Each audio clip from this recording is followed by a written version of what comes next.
Domina el sonido sh en inglés. Practiquemos el sonido sh en inglés. Este sonido puede ser representado por las letras SH. Puedes hacer el sonido sh. Primero, practiquemos pronunciar el sonido sh al principio de una palabra.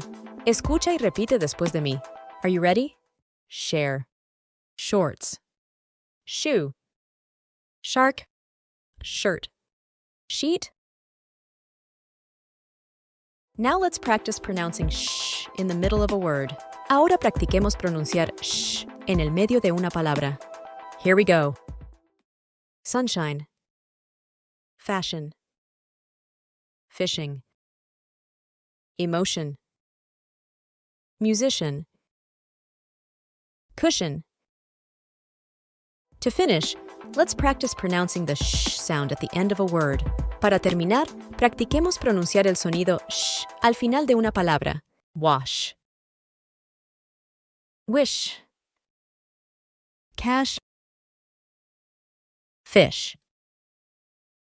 Brush. English.